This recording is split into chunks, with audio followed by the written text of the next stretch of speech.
Hello, BookTube, and welcome back to a series of videos in which I am reading you a book. Not just any book, but for in honor of Jane Austen July, Pride and Prejudice by Jane Austen. And we have reached a major early scene. An event has been broiling on the horizon for some time, first theoretically and then definitely a ball at Netherfield Hall. Oh my. Which was going to be a big deal anyway, because the new temporary leaser of Netherfield Hall, Mr. Bingley, has fallen head over heels in love with the oldest of the Bennet girls, Jane Bennet, and she with him. And also, Mr. Bingley's friend Darcy will be there, and he has a prickly verbal sparring relationship with Elizabeth Bennet, the second oldest and second prettiest of the Bennet girls. And there will be officers there, which will please all the younger Bennet girls, both of the younger Bennet girls.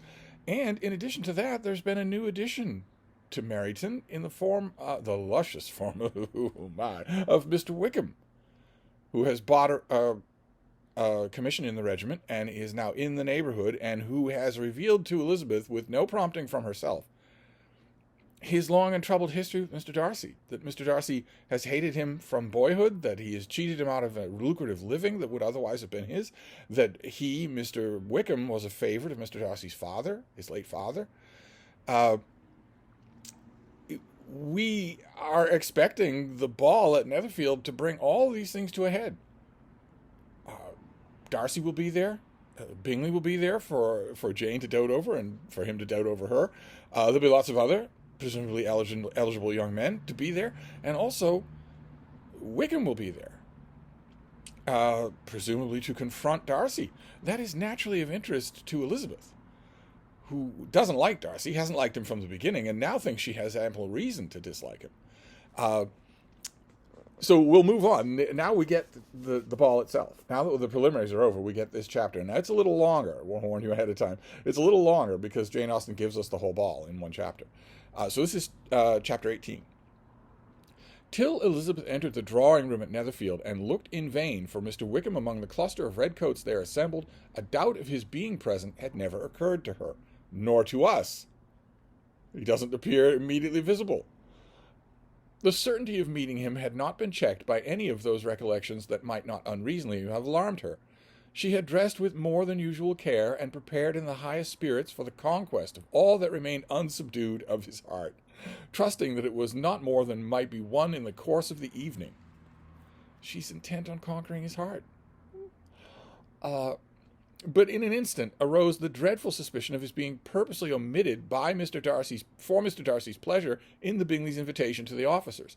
And though this was not exactly the case, the absolute fact of his absence was pronounced by his friend Mr. Denny, to whom Lydia eagerly applied, and who told them that Wickham had been obliged to go to town on business the day before, and was not yet returned, adding with a significant smile, "I do not imagine his business would have called him away just now, if he had not wished to avoid a certain gentleman here."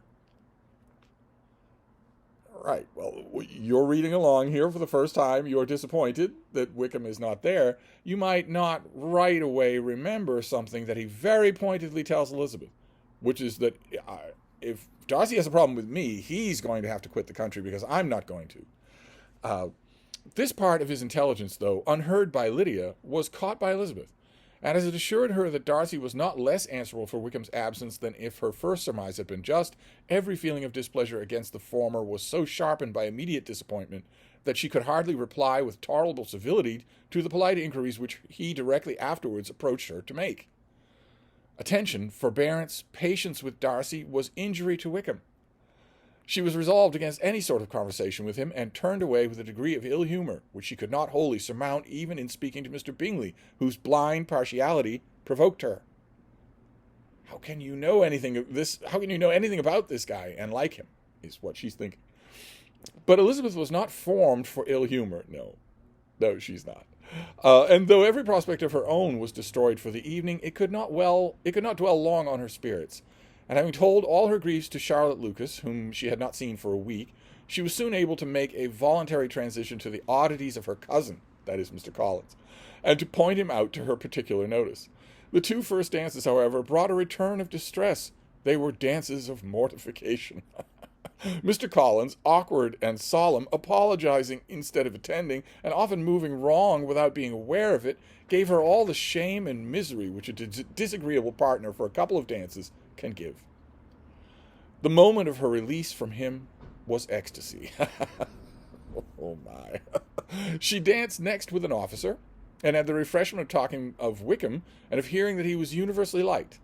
When those dances were over, she returned to Charlotte Lucas, and was in conversation with her when she found herself suddenly addressed by Mr. Darcy, who took her so much by surprise in his application for her hand that, without knowing what she did, she accepted him. He walked away again immediately, and she was left to fret over her own want of presence of mind. Charlotte tried to console her. "I dare say you will find him very agreeable." "Heaven forbid! That would be the greatest misfortune of all, to find a man agreeable whom one is determined to hate. Do not wish me such an evil." When the dancing recommenced, however, and Darcy approached to claim her hand, Charlotte could not help cautioning her in a whisper not to be a simpleton, and allow her fancy for Wickham to make her appear unpleasant in the eyes of a man of 10 times his consequence. Elizabeth made no answer, and took her place in the set, amazed at the dignity to which she was arrived in being allowed to stand opposite Mr. Darcy, and reading in her neighbours' looks their equal amazement in beholding it. They stood for some time without speaking a word, and she began to imagine that their silence was to last through the 2 dances, and at first was resolved not to break it, till suddenly, fancying that it would be the greater punishment to her partner to oblige him to talk, she made some slight observation on the dance. He replied, and was silent again. After a pause of some minutes, she addressed him a second time, with, "It is your turn to say something now, Mr. Darcy. I talked about the dance, and you ought to make some kind of remark about the size of the room, or the number of couples." So she's sarcastically commenting on the paucity of their small talk. He smiled, and assured her that whatever she wished him to say should be said. "Very well.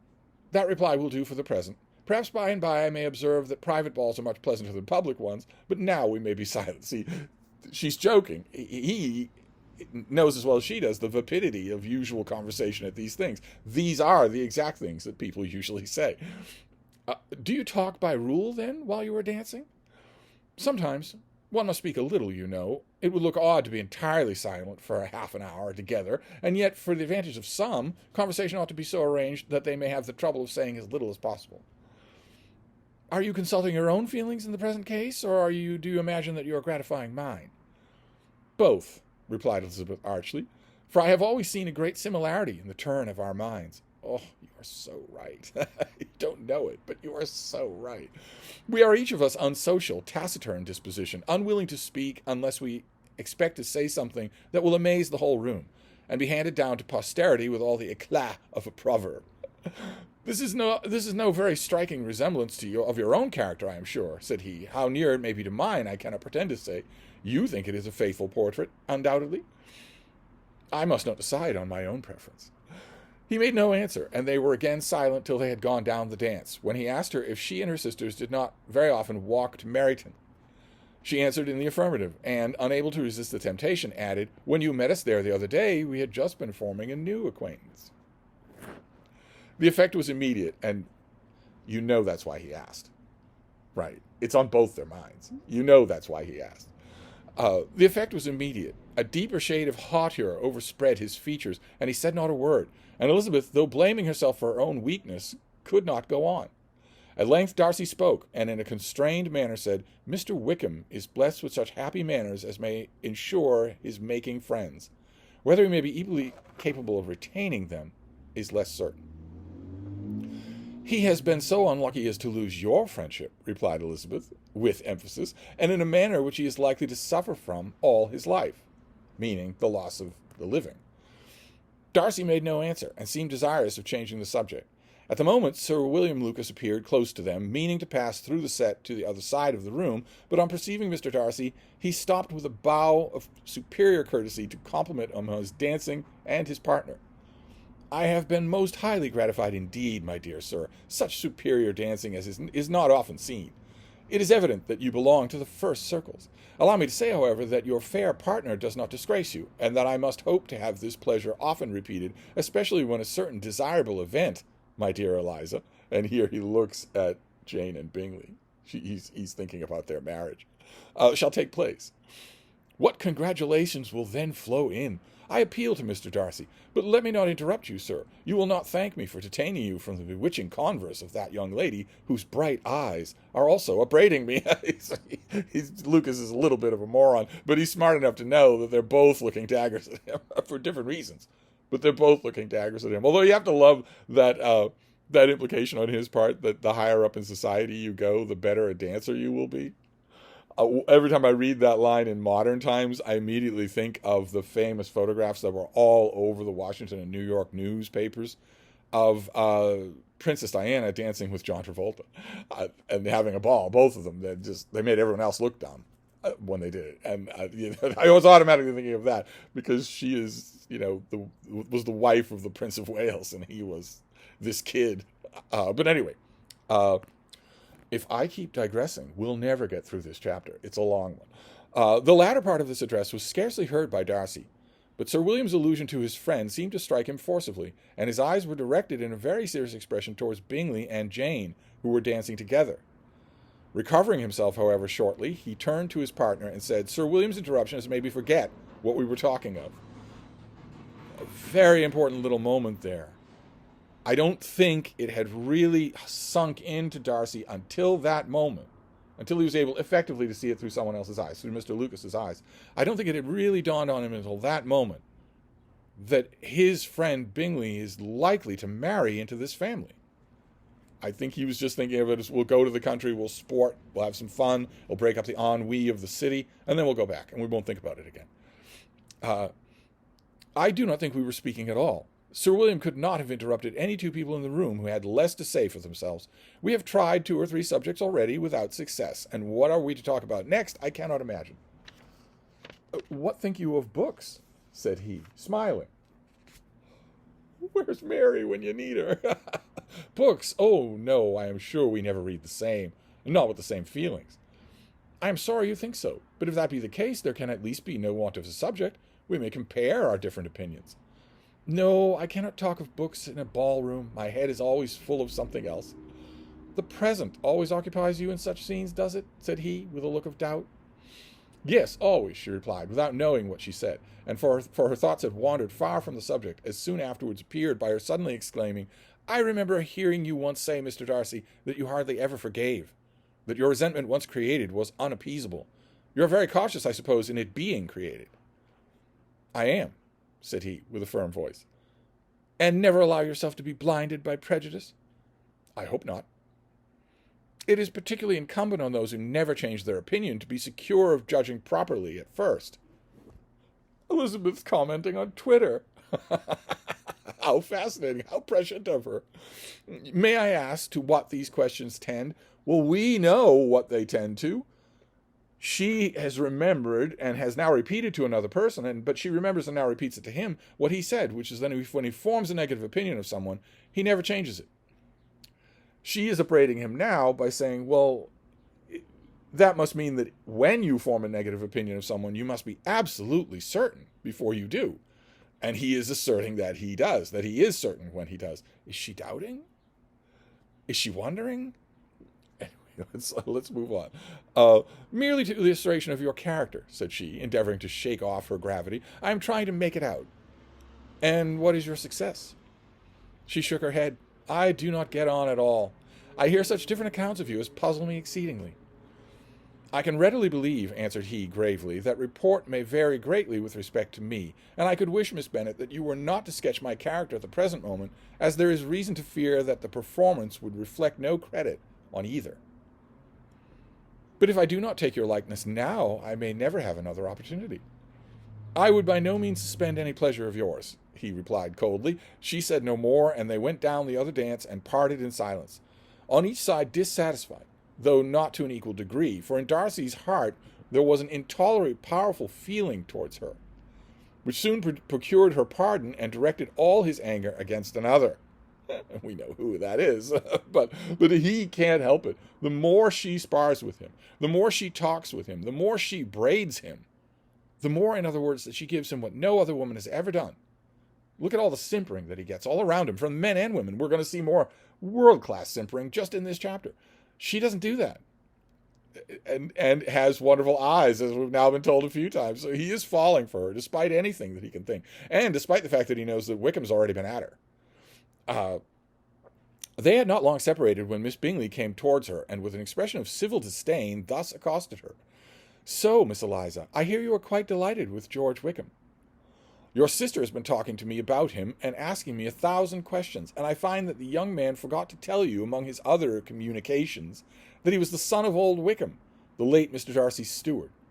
Let me recommend you, however, as a friend, not to give implicit confidence to all his assertions, for as to Mr. Darcy's using him ill, it is perfectly false. For, on the contrary, he has always been remarkably kind to him, though George Wickham has treated Mr. Darcy in a most infamous manner." A direct contradiction. She's calling Wickham a liar. But she's a friend of Darcy's. She's an interested party, as Jane put it in the last chapter. I do not know the particulars, but I know very well that Mr. Darcy is not in the least to blame, that he cannot bear to hear George Wickham mentioned, and that though my brother thought he could not well avoid including him in his invitation to the officers, he was excessively glad to find that he had taken himself out of the way. His coming into the country at all is a most insolent thing indeed, and I wonder how he could presume to do it. I pity you, Miss Eliza, for this discovery of your favourite's guilt, but really, considering his descent, one could not expect much better. This Bingley girl is unsalvageable. Even when she's trying to be just, she's unsalvageable. Jane is of his descent. Jane is as common in her eyes as Wickham is. She just can't help being condescending. I beg your... his guilt and his descent appear by your account to be the same, said Elizabeth angrily, for I have heard you accuse him of nothing worse than being the son of Mr. Darcy's steward, and of that, I can assure you, he informed me himself. I beg your pardon, replied Miss Bingley, turning away with a sneer. Excuse my interference. It was kindly meant. Insolent girl, said Elizabeth to herself. You are much mistaken if you expect to influence me by such a paltry attack as this. I see nothing in it but your own wilful ignorance and the malice of Mr. Darcy. Did Darcy go right away to Caroline Bingley? When he left Elizabeth just now, did he go right away to her and say he's been talking to her? He wouldn't have asked her to interfere on his behalf. He doesn't like her. But did he mention it? Or is she only getting that from Jane's sisters? Or from Elizabeth's sisters? Anyway, let's move on.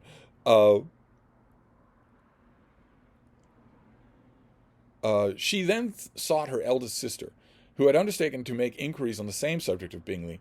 Jane met her with a smile of such sweet complacency, a glow of such happy expression as sufficiently marked how well she was satisfied with the occurrences of the evening. Elizabeth instantly read her feelings, and at that moment of solicitude for Wickham, resentment against his enemies, and everything else just gave way before the hope of Jane's being in the fairest way for happiness. I want to know, said she, with a countenance no less smiling than her sister's, what you have learnt about Mr. Wickham. But perhaps you have been too pleasantly engaged to think of any third person, in which case you must be sure of my pardon. No, replied Jane, I have not forgotten him, but I have nothing satisfactory to tell you. Mr. Bingley does not know the whole of his history, and is quite ignorant of the circumstances which have principally offended Mr. Darcy. But he will vouch for the good character, the probity, the honour of his friend, and is perfectly convinced that Mr. Wickham has deserved much less attention from Mr. Darcy than he has received. And I am sorry to say that by his account as well as his sister's, Mr. Wickham is by no means a respectable young man. I am afraid he has been very imprudent, and has deserved to lose Mr. Darcy's regard. Mr. Bingley does not know Mr. Wickham himself? No, he never saw him till the other morning at Meryton. This account, then, is what he has received from Mr. Darcy. I am perfectly satisfied. But what does he say of the living? Well, he does not exactly recollect the circumstances, though he has heard them from Mr. Darcy more than once, but he believes that it is left to him conditionally only. In other words, it wasn't promised to him, much less written in a will. It was just a conversational type thing, and conditional on Wickham, we presume, Wickham's behavior.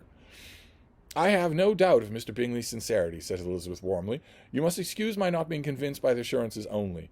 Mr. Bingley's defence of his friend was a very able one, I dare say, but since he is unacquainted with several parts of the story, and has learnt the rest from that friend himself, I shall venture still to think of both gentlemen as I did before. She's stubborn, our Lizzie. She then changed the discourse to one more gratifying to each, and on which there could be no difference of sentiment. Elizabeth listened with delight to the happy though modest hopes which Jane entertained of Bingley's regard, and said all in her power to heighten her confidence in it. On their being joined by Mr. Bingley himself, Elizabeth withdrew to Miss Lucas, to whose inquiry after the pleasantness of her last partner she had scarcely replied, before Mr. Collins came up to them and told her with great exultation that he had just been fortunate enough to make a most important discovery. Mr. Collins has just learned that Mr. Darcy is related to Lady Catherine de Bourgh. I have just found out, he said, by a singular accident, that there is now in the room a near relation of my patroness. I happened to overhear the gentleman himself mentioning it to the young lady who does the honours of this house, the names of his cousin, Mr. Bourgh, and her mother, Lady Catherine. How wonderful these sorts of things occur! Who would have thought of my meeting with perhaps a nephew of Lady Catherine de Bourgh in this assembly? I am most thankful that the discovery is made in time for me to pay my respects to him, which I am now going to do, and trust he will excuse my not having done it before. My total ignorance of the connection must plead my apology. You're not going to introduce yourself to Mr. Darcy. Keep in mind, it might seem like nothing to us, but it was a big deal then, centuries ago. It was a big deal. You didn't just walk up and stick out your hand and say, how do you do? You didn't just do that. Indeed, I am. I shall not entreat his partner for not having done it earlier. I shall entreat his pardon for not having done it earlier. I believe him to be Lady Catherine's nephew. It will be in my power to assure him that her ladyship was quite well yesterday se'nnight. Elizabeth tried hard to dissuade him from such a scheme, assuring him that Mr. Darcy would consider his addressing him without introduction as an impertinent freedom, rather than a compliment to his aunt, that it was not in the least necessary there should be any notice on either side, and that if it were, it must belong to Mr. Darcy, the superior in consequence, to begin the acquaintance. All of this might sound bizarre to us, but it was manners 101 in Jane Austen's day. Mr. Collins listened to her with the determined air of following his own inclination, and when she ceased speaking, replied thus: My dear Miss Elizabeth, I have the highest opinion in the world of your excellent judgment in all matters within the scope of your understanding. But permit me to say that there must be a wide difference between the established forms of ceremony amongst the laity and those which regulate the clergy. Forgive me leave to observe that I consider the clerical office as equal in point of dignity with the highest rank in the kingdom, provided that the proper humility of behavior is at the same time maintained. You must therefore allow me to follow the dictates of my conscience on this occasion, which leads me to perform what I look on as a point of duty. Pardon me for neglecting to profit by your advice, which on every other subject shall be my constant guide, though in the case before us I consider myself more fitted by education and habitual study to decide on what is right than a young lady like yourself. I hate to say it, but Wickham might have a bit of a point, or rather Mr. Collins might have a bit of a point. Sometimes a little bit of leeway was given to the clergy, but usually higher ranking clergy members than Mr. Collins. It still would be a gross broach.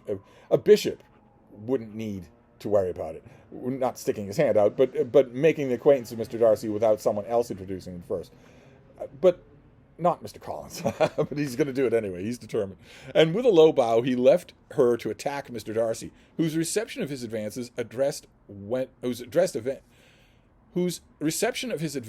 she eagerly watched, and whose astonishment at being so addressed was very evident. Her cousin prefaced his speech with a solemn bow, and though she could not hear the word of it, she felt as if hearing it all, and saw the motion of his lips the words apology, Hunsford, and Lady Catherine de Bourgh. It vexed her to see him expose himself to such a man. Mr. Darcy was eyeing him with unrestrained wonder, and when at last Mr. Collins allowed him time to speak, replied with an air of distant civility. Mr. Collins, however, was not discouraged from speaking again, and Mr. Darcy's contempt seemed abundantly increasing with the length of his second speech, and at the end of it he only made him a slight bow and moved the other way. Mr. Collins then returned to Elizabeth, and you know he did not get the point. I have no reason, I assure you, said he, to be dissatisfied with my reception. Mr. Darcy seemed much pleased with the attention. He answered me with the utmost civility, and even paid me the compliment of saying that he was so well convinced of Lady Catherine's discernment as to be certain she would never bestow a favour unworthily. It was really a very handsome thought. Upon the whole, I am very much pleased with him. As Elizabeth had no longer any interest of her own to pursue, she turned her attention almost entirely on her sister and Mr. Bingley, and the train of agreeable reflections which her observations gave birth to made her perhaps almost as happy as Jane. She saw her in in idea settled in that very house in all the felicity which such a marriage of true affection could bestow, and she felt capable under such circumstances of endeavouring even to like Bingley's two sisters. Her mother's thoughts, she plainly saw, were bent in the same way, and she determined not to venture near her lest she might hear too much. When they sat down to supper, therefore, she considered it a most unlucky perverseness which placed them within one of each other, that's one person of each other, and deeply was she vexed to find that her mother was talking to that other person, Lady Lucas, freely, openly, and of nothing else but her expectation Jane would soon be married to Mr. Bingley. It was an animating subject, and Mrs. Bennet seemed incapable of fatigue while enumerating the advantages of the match. His being such a charming young man, and so rich, the living but 3 miles from them, were the first points of self-congratulation. Then it was such a comfort to think of how fond the two sisters were of Jane, and to be certain that there must be desire of connection as much as she could do. It was, moreover, such a promising thing for her younger daughters, as Jane's marrying so greatly must throw them in the way of other rich men. And lastly, it was so pleasant at her time of life to be able to consign her single daughters to the care of her sister, that she might not be obliged to go into company more than she liked.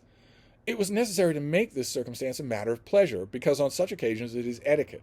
But no one was less likely than Mrs. Bennet to find comfort in staying at home at any period of her life. She concluded with many good wishes that Lady Lucas might soon be equally fortunate, though evidently and triumphantly believing there was no chance of it.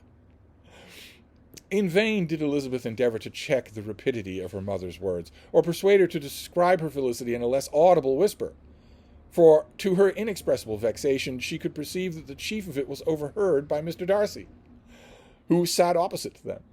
Her mother only scolded her for being nonsensical. "What is Mr. Darcy to me, pray, that I should be afraid of him? I am sure we owe him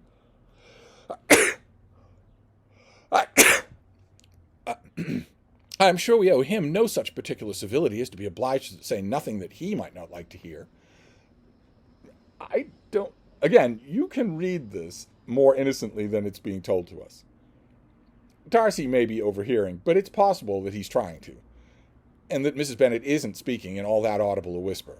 It seems unlikely to me that she would make this last comment if she thought Darcy was directly overhearing her, looking right at her. But anyway, "For heaven's sake, madam, speak lower. What advantage can it be to you to offend Mr. Darcy? You will never recommend yourself to his friend by doing so." Nothing she could say, however, had any influence. Her mother would talk of her views in the same intelligible tone. Elizabeth blushed and blushed again with shame and vexation. She could not help frequently glancing her eye at Mr. Darcy, though every glance convinced her of what she had dreaded. For though he was not always looking at her mother, she was convinced that his attention was invariably fixed by her. The expression of her face changed gradually from indulgent contempt to a composed and steady gravity. At length, however, Mrs. Bennet had no more to say, and Lady Lucas, who had been long yawning at the repetition of delights which she saw no likelihood of sharing, was left to the comforts of cold ham and chicken. Elizabeth had now begun to revive, but not long was the interval of tranquillity, for when supper was over, singing was talked of, and she had the mortification of seeing Mary, after very little entreaty, preparing to oblige the company.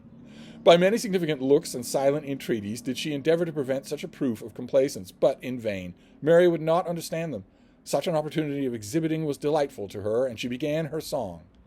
Elizabeth's eyes were fixed on her with most painful sensations, and she watched her progress through the several stanzas with an impatience which was very ill rewarded at their close. For Mary, on receiving amongst the thanks at the table the hint of a hope that she might be prevailed on to favour them again, after a pause of half a minute, began another. Mary's powers were by no means fitted for such a display. Her voice was weak, and her manner affected. Elizabeth was in agonies.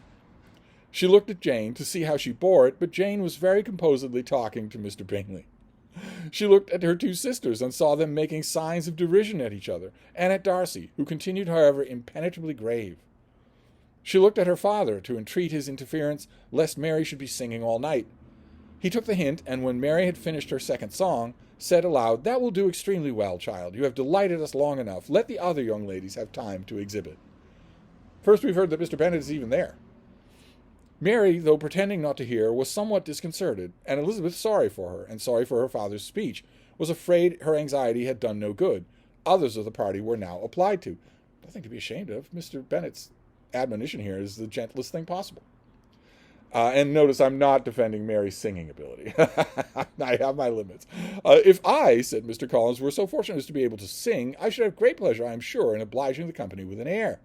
For I consider music as a very innocent diversion, and perfectly compatible with the profession of a clergyman. I do not mean, however, to assert that we can be justified in devoting too much of our time to music, for there are certainly other things to be attended to. The rector of a parish has much to do. In the first place, he must make such an agreement for tithes as may be beneficial to him and not offensive to his patron. The very first thing he thinks of is tithes. He must write his own sermons, and the time that remains will not be too much for his parish duties, in the care and improvement of his dwelling, which he cannot be excused from making as comfortable as possible. And I do not think it of light importance that he should have attentive and conciliatory manners towards everybody, especially towards those to whom he owes his preferment. Not a bit of service to the parishioners. It's just not on his mind at all. I cannot acquit him of that duty, nor can I think well of a man who should omit an occasion of testifying his respect towards anybody connected with the family. A glance at Mr. Darcy. And with a bow to Mr. Darcy, he concluded his speech, which had been spoken so loud as to be heard by half the room. Many stared. Many smiled, but no one looked more amused than Mr. Bennet himself, while his wife seriously commended Mr. Collins for having spoken so sensibly, and observed in a half-whisper to Lady Lucas that he was a remarkably clever, good, kind of young man. To Elizabeth it appeared that her family made an agreement to expose themselves as much as they could during the evening, and it would have been impossible for them to play their parts with more spirit or finer success. And happy did she think it for Bingley and her sister that some of the exhibition had escaped his notice, and that his feelings were not of a sort to be much distressed by the folly which he must have witnessed. That his two sisters and Mr. Darcy, however, should have such an opportunity of ridiculing her relations was bad enough, and she could not determine whether the silent contempt of the gentleman or the insolent smiles of the lady were more intolerable.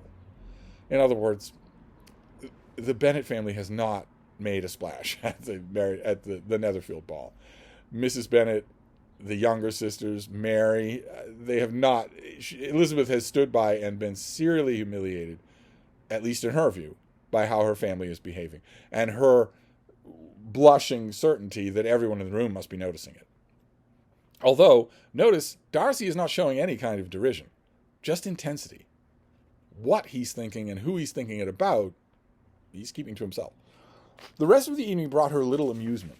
She was teased by Mr. Collins, who continued most perversely by her side, and though he could not prevail with her to dance with him again, put it out of her power to dance with others.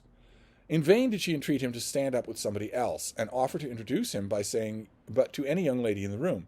He assured her that as to dancing he was perfectly indifferent to it, that his chief object was by delicate attentions to recommend himself to her, and that he should therefore make a point of remaining close to her the whole evening. There was no arguing upon such a project. She owed her greatest relief to her friend Miss Lucas, who often joined them and good-naturedly engaged Mr. Collins's conversation to herself. She was at least free from the offence of Mr. Darcy's farther notice. Though often standing within a very short distance of her, quite disengaged, he never came near enough to speak. She felt it to be the probable consequence of her allusion to Mr. Wickham, and rejoiced in it. The Longbourn party were the last of all the company to depart, and by a maneuver of Mrs. Bennet had to wait for their carriages a quarter of an hour after everybody else had gone, which gave them time to see how heartily they were wished away by some of the family. They lingered. The family wants to go to bed. They're all tired. Mrs. Hurst and her sister scarcely opened their mouths except to complain of fatigue, and were evidently impatient to have the house to themselves. They repulsed every attempt of Mrs. Bennet at conversation, and by doing so threw a languor over the whole party which was very little relieved by the long speeches of Mr. Collins, who was complimenting Mr. Bingley and his sisters on the elegance of their entertainment, the hospitality and politeness which they marked their behaviour to their guests. Darcy said nothing at all. Mr. Bennet, in equal silence, was enjoying the scene. Mr. Bingley and Jane were standing together, a little detached from the rest, and talked only to each other. They have not had a single bit of attention for anybody all night long, just each other. Elizabeth preserved a steady silence as either Mrs. Hurst or Mrs. Bingley, and even Lydia was too much fatigued to utter more than the occasional exclamation of, "Lord, how tired I am!" accompanied by a violent yawn. When at length they arose to take leave, Mrs. Bennet was most pressingly civil in her hope of seeing the whole family soon at Longbourn, and addressed herself particularly to Mr. Bingley, to assure him how happy he would make them by eating a family dinner with them at any time without the ceremony of a formal invitation. Bingley was all grateful pleasure, and he readily engaged for taking the earliest opportunity of waiting on her after his return from London, whither he was obliged to go the next day for a short time. So Mr. Bingley's leaving. He's leaving for London the next day. Mrs. Bennet was perfectly satisfied and quitted the house under the delightful persuasion that, allowing for the necessity of preparations of settlements, new carriages, and wedding clothes, she should undoubtedly see her daughter settled at Netherfield in the course of 3 or 4 months. Of having another daughter married to Mr. Collins, she thought with equal certainty, and with considerable though not equal pleasure. Elizabeth was the least dear to her of all her children. And though the man and the match were quite good enough for her, the worth of each was eclipsed by Mr. Bingley and Netherfield. Okay, that's chapter 18. We end with, I have commented a few times on the partiality of the narrator in this book, and how maybe we should take that with a grain of salt. And I've done this in terms of various character assassinations here and there throughout the book. But here is just a bald statement. The narrator is telling the reader that the Mrs. Bennet dislikes Elizabeth Bennet most of all her children, that she loves her least of all her 5 daughters. The narrator saying this knowing perfectly well by this point that the reader is in love with Elizabeth Bennet, regardless of whether or not Mr. Darcy is, in order to make Mrs. Bennet even less sympathetic. I know it's silly to say this because it's Jane Austen who wrote this book, and this is not a historical account or anything, but I wonder what Mrs. Bennet would say if someone came to her and said, "We know that you like Elizabeth least of all your children." I'm sure that she would read that person the riot act, whether it's true or not. But we've now had it said. That is the great ball at Netherfield Hall. And it's masterfully done. Obviously, you don't need me to tell you that. But one of the things I love about it is how swirling it is. We don't plunk down with any one person. We don't get the impression that 2 people are just having an uninterrupted time, an uninterrupted conversation, an uninterrupted evening. Instead, things swirl all around, much in the manner of a ball, where you're talking to one person for a small amount of time and then they're gone. You're talking to another person for another amount of time and then they're gone. And also, during various points in such an evening, you can either be sure that you have the whole room to yourself when in fact a dozen people can overhear you, as with Jane and Bingley, or you'll be sure the whole room heard something that was said when no one is listening. No one, everyone's talking to the person in their immediate orbit.